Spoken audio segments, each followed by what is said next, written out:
ఇటీవలే తెలుగు సినిమాల్లో డాన్సులు హద్దులు దాటుతున్నాయి. ముఖ్యంగా మహిళలపై కంపోజ్ చేస్తున్న ఐటెం రొమాంటిక్ సాంగ్స్ వివాదాస్పదం అవుతున్నాయి.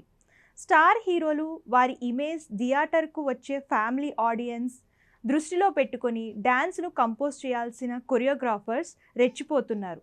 హద్దులు లేకుండా నచ్చిన రీతిలో హీరోయిన్లను ఆట బొమ్మల్లా ఆడిస్తున్నారు. ఈ నేపథ్యంలోనే సినిమాలో అసభ్యకర డాన్సులపై తెలంగాణ మహిళా కమిషన్ సీరియస్ అయింది. సినిమా దర్శకులు, నిర్మాతలు, కొరియోగ్రాఫర్లు బాధ్యతాయుతంగా వ్యవహరించాలని హెచ్చరిస్తూ పత్రికా ప్రకటన విడుదల చేశారు. అయితే అందులో మహిళలను తక్కువ చేసి చూపించే అసభ్యకర డాన్స్ స్టెప్పులను వెంటనే నిలిపివేయాలని పేర్కొన్నారు. లేని పక్షంలో చట్టపరంగా కఠిన చర్యలు తీసుకోవాల్సి ఉంటుందని కమిషన్ స్ట్రాంగ్ వార్నింగ్ ఇచ్చింది.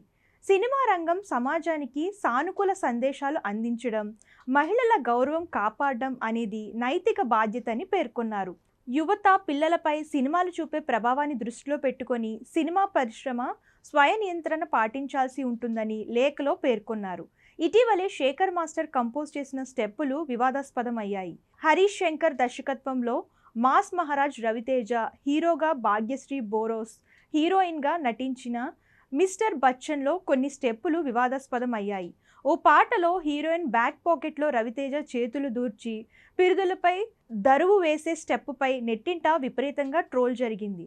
ఇక పుష్ప 2లోని ఫీలింగ్స్ సాంగ్స్లో రష్మిక నడుము లోపలి వరకు చేయి పెట్టి చేసే డాన్స్పై విమర్శలు వచ్చాయి. ఇటీవలే నితిన్ హీరోగా నటించిన రాబిన్ హుడ్ మూవీలో కేతికా శర్మ వేసిన స్టెప్స్ అత్యంత జుగుప్సాకరంగా ఉన్నాయంటూ తెలంగాణ మహిళా కమిషన్ సీరియస్ అయింది.